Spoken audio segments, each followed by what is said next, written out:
Hello everyone.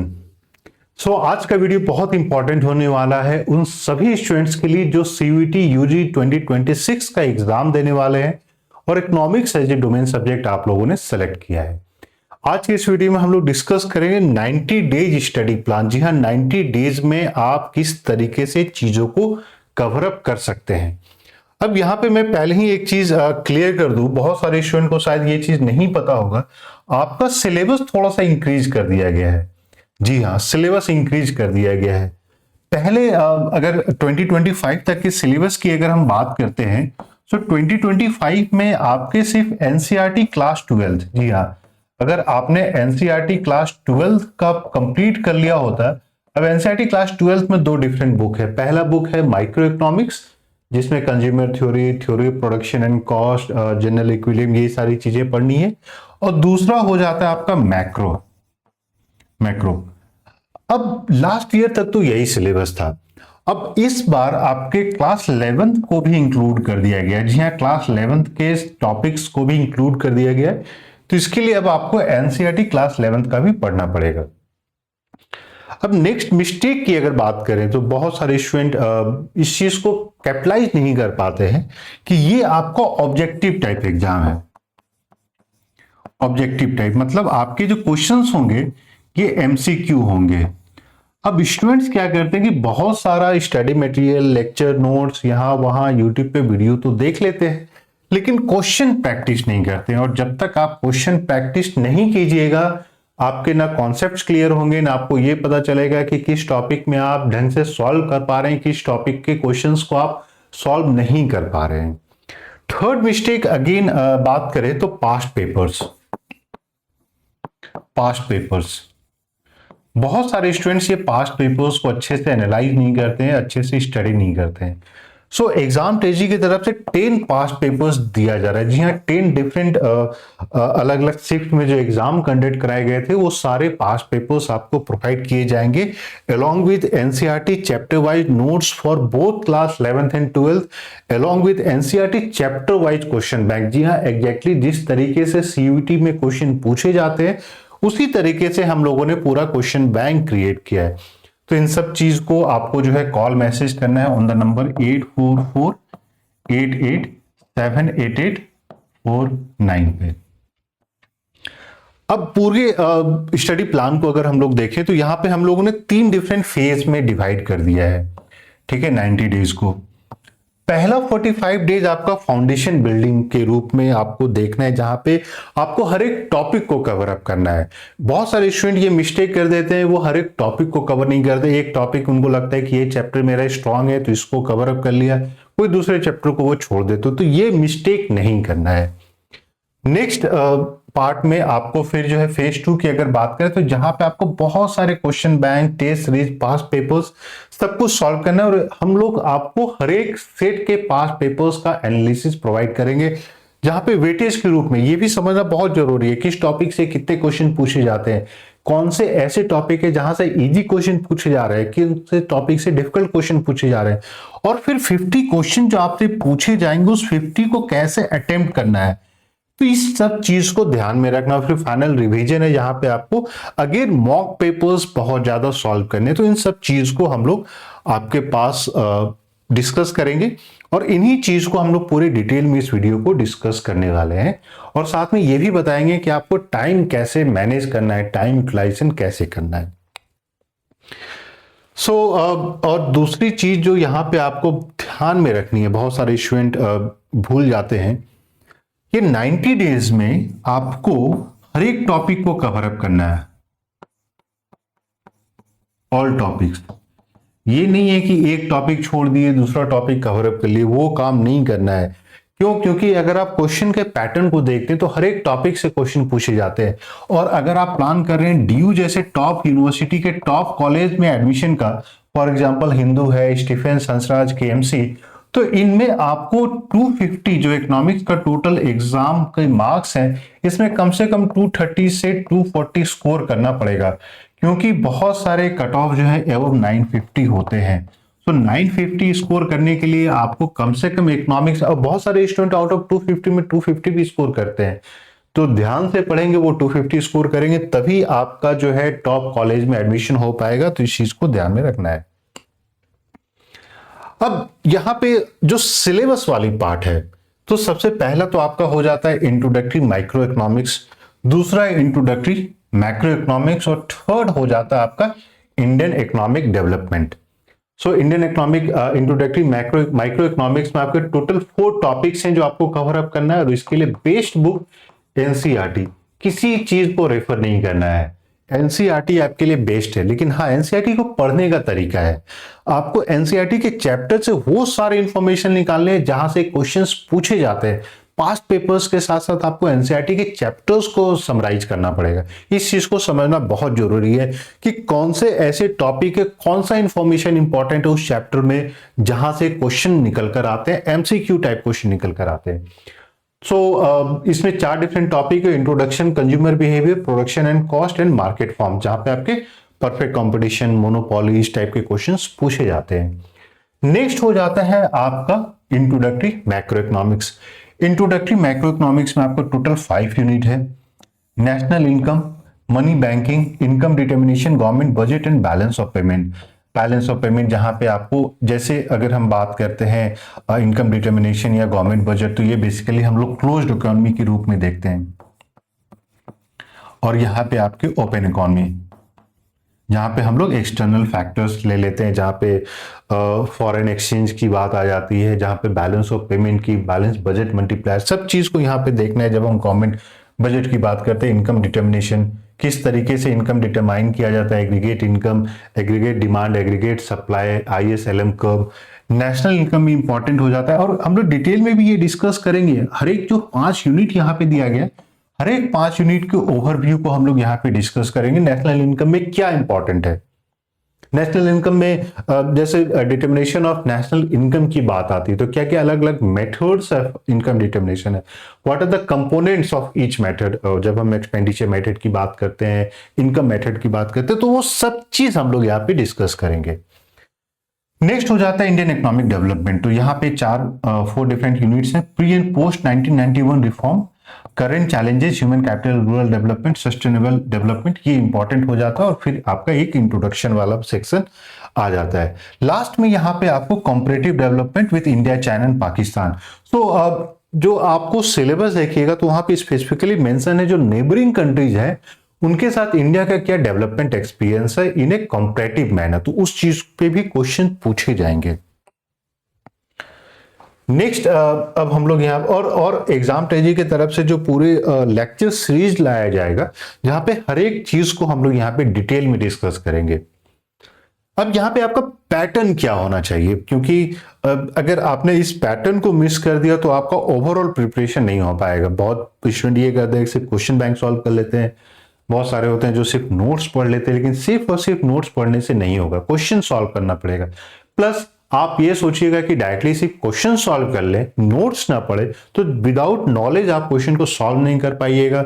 और जब question solve नहीं कर पाइएगा तो वो नेगेटिविटी आते चली जाएगी कि सर मेरा तो हो ही नहीं रहा। तो इस चीज को कॉम्बिनेशन और बैलेंस्ड वे में कॉम्बिनेशन बहुत जरूरी है। सो यहां पे हम लोगों ने जो है आपके एनसीईआरटी बेस्ड लेक्चर्स हम लोग आपको प्रोवाइड करेंगे। एनसीईआरटी नोट्स, अब इस नोट्स को पूरा बुलेट पॉइंट्स के रूप में बनाया गया है। बहुत सारे स्टूडेंट होते हैं जो सेल्फ प्रिपरेशन करना चाहते हैं, तो आप एक बार कॉल मैसेज कर दीजिएगा, एक चैप्टर का आपको नोट्स शेयर कर दिया जाएगा कि किस टाइप से आपको नोट्स सॉल्व करने हैं, नोट्स बनाने हैं, किस टाइप को आपको नोट्स में आइडेंटिफाई करना है वो इंपॉर्टेंट एरिया जहां से क्वेश्चन पूछे जाएंगे। और हर एक नोट्स, हर एक चैप्टर वाइज नोट्स के एंड में आपके प्रैक्टिस क्वेश्चन, आप उसी समय आपको प्रैक्टिस क्वेश्चन सॉल्व करने हैं, सो दैट आप रिकॉल कर पाइएगा कितने ऐसे टॉपिक जो आपने पढ़ा वहां से क्वेश्चन निकल कर आ रहे हैं तो आप सॉल्व कर पा रहे हैं। कुछ ऐसे टॉपिक होंगे जहां से क्वेश्चन आप सॉल्व नहीं कर पा रहे, तो उस चीज को जाके रिवाइज करना बहुत जरूरी है।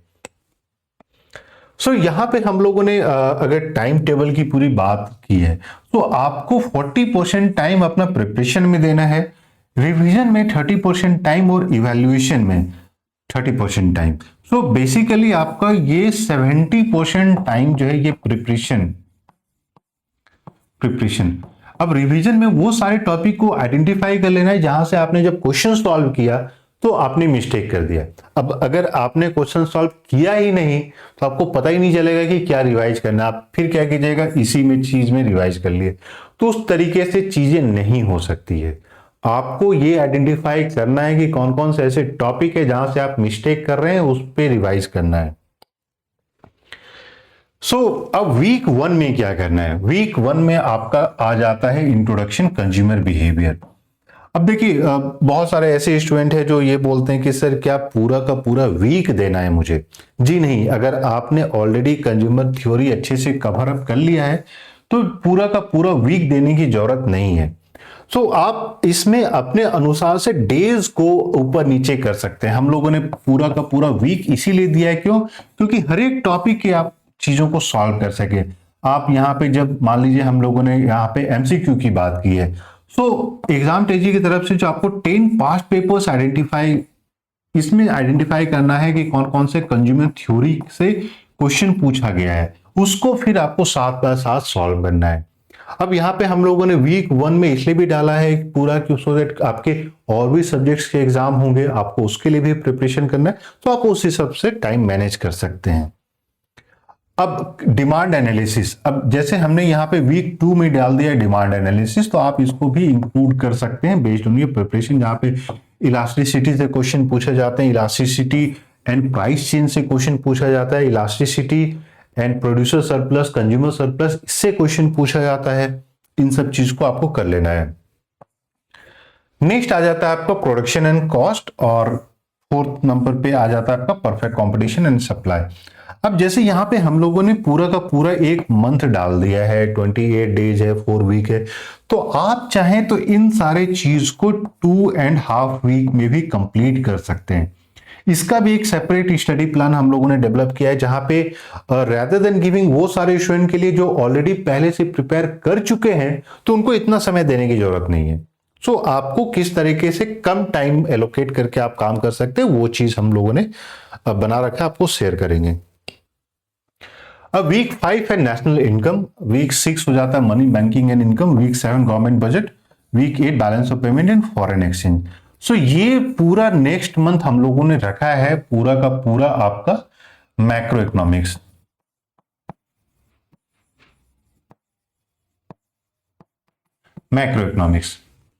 अब आप चाहें तो जो एक एक वीक, अगर मान लीजिए कोई ऐसा टॉपिक है, फॉर एग्जांपल नेशनल इनकम, जो आप क्विकली कवर अप कर सकते हैं, बैलेंस ऑफ पेमेंट आपका ऑलरेडी कवर्ड है, तो आप इन दोनों को एक वीक में कंबाइन कर सकते हैं। तो वो फ्लेक्सिबिलिटी आपकी अंडरस्टैंडिंग बेस्ड होनी चाहिए। आपको पता होना चाहिए कि आपका प्रिपरेशन किस लेवल पे है और आपको किस तरीके से टाइम एलोकेट करना है।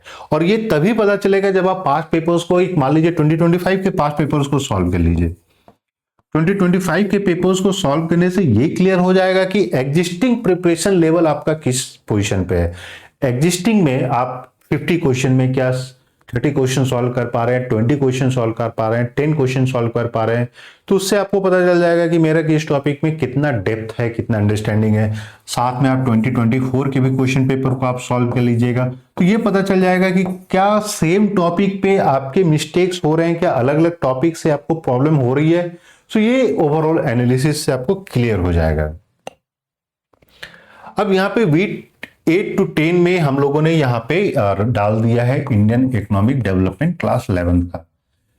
लेकिन अगर आप इनिशियल देखिएगा तो वहां पे हम लोगों ने फाउंडेशन में 45 डेज ही रखा था।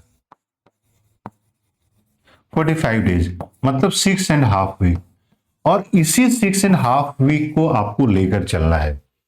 आपको क्लास 11 के टॉपिक को इंक्लूड कर लीजिए माइक्रो में, मैक्रो में, और इसको कंप्लीट कर लीजिए 45 डेज में। इस पे एक्स्ट्रा टाइम देने की जरूरत नहीं है, क्योंकि इंडियन इकोनॉमिक डेवलपमेंट से जो कोर कॉन्सेप्ट्स हैं, अगर आप इंडियन इकोनॉमिक डेवलपमेंट के टॉपिक्स को देखते हैं, तो ये अंडरस्टैंडिंग बेस्ड है। यहाँ पे बहुत सारे आपको वो इंफॉर्मेटिव क्वेश्चंस नहीं निकल कर आएंगे। हाँ, आपके डेटा बेस्ड में अगर आप देखते हैं तो डेट वाइज एनालिसिस, उस चीज पे इकोलॉजिकल ऑर्डर क्वेश्चन वो निकल कर आता है। फॉर एग्जांपल लिबरलाइजेशन कब हुआ, कौन सी गवर्नमेंट की कौन सी पॉलिसी थी जो कौन से ईयर में इंप्लीमेंट की गई, ठीक है, 5 ईयर प्लान का क्या क्या ऑब्जेक्टिव था, फर्स्ट 5 ईयर प्लान किसके द्वारा डेवलप किया गया था। इस टाइप के क्वेश्चन अक्सर पूछे जाते हैं, तो उस चीज को आपको देखना है। अब एक चीज जो हम लोगों ने देखा है यहाँ पे कि आप सैटरडे संडे को यूटिलाइज कैसे करते हैं। क्या सैटरडे संडे को न्यू टॉपिक पढ़ना चाहिए या सैटरडे संडे को सारा रिवाइज करना चाहिए। सो हम लोगों ने रखा है कि सैटरडे संडे को आपको कोई न्यू टॉपिक नहीं छूना है। मंडे टू फ्राइडे तो आपने न्यू टॉपिक सारा कवर अप कर लिया है। सैटरडे को आपको वो वीकली रिवाइज करना है जो एग्जाम टेजी की तरफ से जैसे टॉपिक वाइज क्वेश्चन बैंक है। उसके अलावा हम लोगों ने क्या किया है, एनसीईआरटी के अब जैसे मैक्रो है, अब मैक्रो के 5 मार्क्स, ठीक है, उसी के अनुसार से जब माइक्रो है, माइक्रो के 5 मार्क्स हम लोगों ने बनाया है जहां पे सारे 4 टॉपिक्स को मिला के मार्क्स बनाया है। अब इन चारों टॉपिक्स में अब इंटर रिलेशन देखना बहुत जरूरी है और क्वेश्चन जब एक टॉपिक से आप दूसरे टॉपिक पे स्विच करते हैं तो क्या आप रिटेन कर पा रहे हैं, नहीं रिटेन कर पा रहे हैं, तो इन सब चीज को सॉल्व करना है। अब बाकी क्या करना है, जैसे हम लोगों ने यहाँ पे लॉग एरर लॉग डाला है, सो वो एरर लॉग आपका डेली बनना चाहिए। कौन सा ऐसा टॉपिक है जहां पे आपने मिस्टेक किया है, उस टॉपिक को आपको ग्राइंड करना, उस टॉपिक को आपको रिवाइज करना, ये नहीं कि छोड़ दिया। और फिर सैटरडे को आपको उन सारे टॉपिक को कवर अप करना है। संडे को सारा जो है आप रेस्ट कीजिए, कुछ नया आप ये सोच लीजिए कि अगर कोई ऐसा टॉपिक है जो रिवाइज करना है तो वो रिवाइज कर लिया। अब पास्ट पेपर एनालिसिस, यहाँ पे हम लोगों ने जो डेट डाला है, आप यहाँ पे एक काम कर सकते हैं, पास्ट पेपर एनालिसिस 45 to 50, ठीक है। लेकिन यहां पे मैं एक चीज और आपको कंफर्म कर दूं, एक चीज और बता दूं कि आप जो भी टॉपिक कवर अप करते हैं, फॉर एग्जांपल आपने माइक्रो कवर अप किया, अब माइक्रो में अगर आपने 1 to 30 डेज डाला है तो आपके paper analysis 1 to 3 days, first 3 days में आपको पेपर एनालिसिस ये करके समझना है मुझे माइक्रो इकोनॉमिक्स से कैसे क्वेश्चंस पूछे जा रहे हैं, मुझे पूरा एनालिसिस वो कंप्लीट हो जाना चाहिए, तब आपको 30 डेज या 27 डेज में ये कंप्लीट करना है। सिमिलरली जब मैक्रो की बात आती है और इसी में आपको इंडियन इकोनॉमिक डेवलपमेंट, अब इंडियन इकोनॉमिक डेवलपमेंट से 5 पेपर्स नहीं मिलेंगे क्योंकि वो लास्ट ईयर तक सिलेबस का पार्ट नहीं था, तो आपको उस चीज को छोड़ देना है। सिमिलरली जब आप मैक्रो की बात करते हैं, सो मैक्रो के लिए अगेन 1 to 3 डेज आपको जो है 10 पेपर को एनालाइज करना है और इसी से फिर आपको कवर अप हो जाएगा। फॉर एग्जाम्पल कि अगर मेरे को क्वेश्चन पूछे जा रहे हैं नेशनल इनकम से, तो नेशनल इनकम से कैसे क्वेश्चंस पूछे जा रहे हैं, किस डिफिकल्टी के क्वेश्चन पूछे जा रहे हैं, कितने रिपीटेशन, क्या क्वेश्चन रिपीट हो रहा है, क्या सेम टॉपिक से क्वेश्चन पूछे जा रहे हैं, क्या सेम टॉपिक से अलग अलग ढंग से क्वेश्चन पूछे जा रहे हैं, इन सबको आपको एनालाइज करना है। फिर आ जाता है आपका क्वेश्चन बैंक सॉल्व करना, मॉक पेपर सॉल्व करना, टेस्ट सीरीज सॉल्व करना। अब इसमें हम लोगों ने एक काम और किया है, बहुत बार हम लोगों ने देखा कि स्टूडेंट्स जो है अक्सर match the following type question, multiple statement type question या फिर क्रोनोलॉजिकल ऑर्डर क्वेश्चन से मिस्टेक कर देते हैं।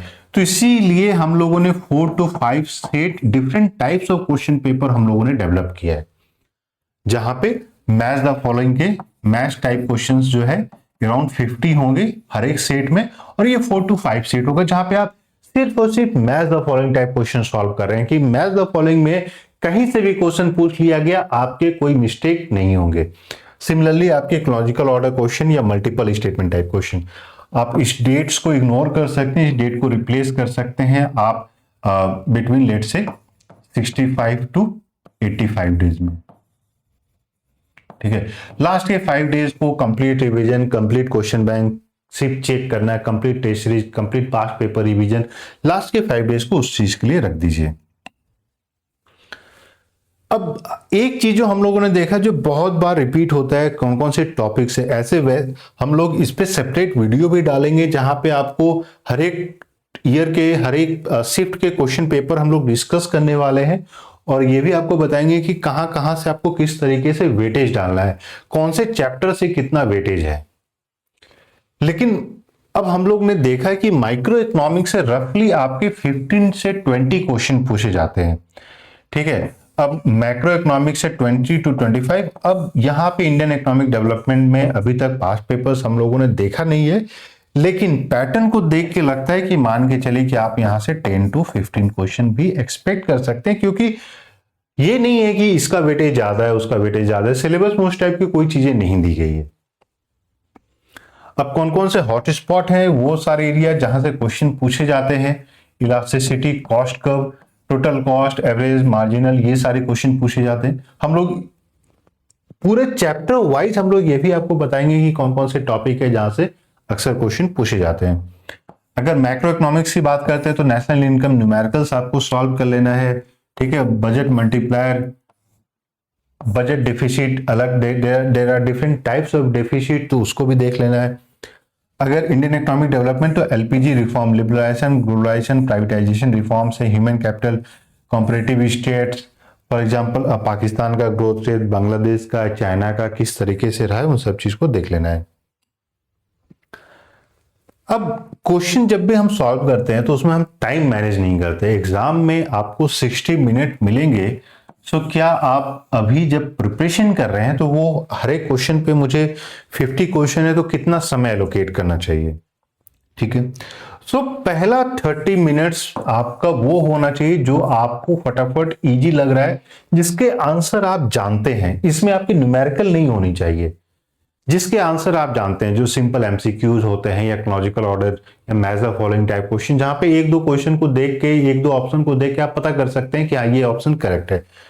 तो ये 30 मिनट्स में आपके ये सारे क्वेश्चन सॉल्व होने चाहिए, और ये कोशिश होनी चाहिए कि ये 30 मिनट्स में आपके कम से कम 40 क्वेश्चन आपने सॉल्व कर दिया, इससे ज्यादा नहीं रखना है।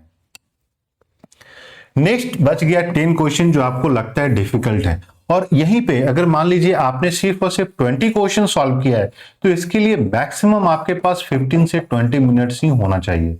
15 मिनट्स में आपके कम से कम ये 20 क्वेश्चन सॉल्व हो जाने चाहिए, तभी आप टाइम को मैनेज कर पाइएगा।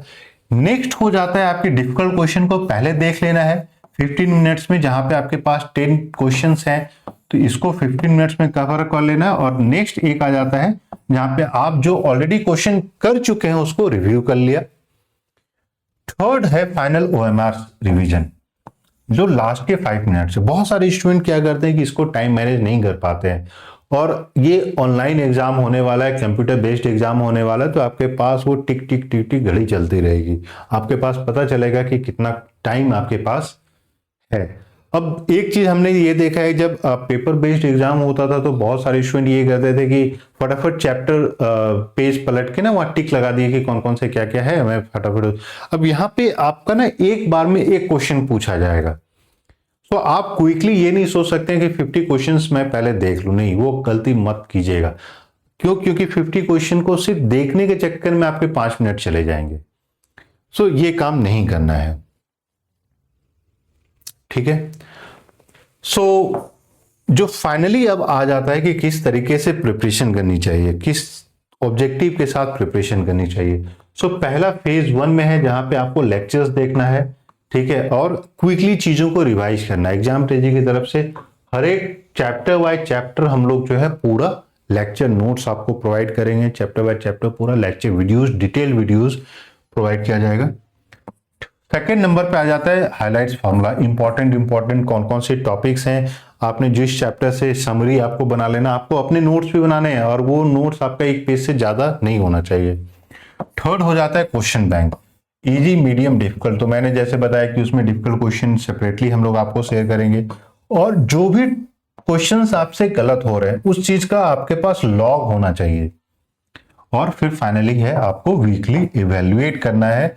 फॉर एग्जांपल कंज्यूमर थ्योरी अगर आपने कवर अप कर लिया तो कंज्यूमर थ्योरी से कितने क्वेश्चंस पूछे गए, आपने कितने सही किया, कितने गलत किया, कौन से ऐसे टॉपिक थे जो करेक्ट थे, कौन से ऐसे टॉपिक थे जो इनकरेक्ट थे, इस पे आपने कब रिवाइज किया, डेट वाइज, ये सारा चीज आपको कवर अप करना है। अगर आपने ये शेड्यूल पूरा कर लिया तो मैं गारंटी देता हूं आप 250 आउट ऑफ 250 जरूर स्कोर कीजिएगा। सो अब एक ही काम करना है, प्रिपरेशन स्टार्ट कर देनी है, और इसके लिए आप जो है 8448878849 पे कॉल मैसेज कीजिए, सारा डिटेल्स आपके साथ शेयर किया जाएगा, और अराउंड 1000 प्लस क्वेश्चंस आपको दिए जाएंगे। जी हाँ, 1000 प्लस क्वेश्चन सिर्फ और सिर्फ इकोनॉमिक्स के।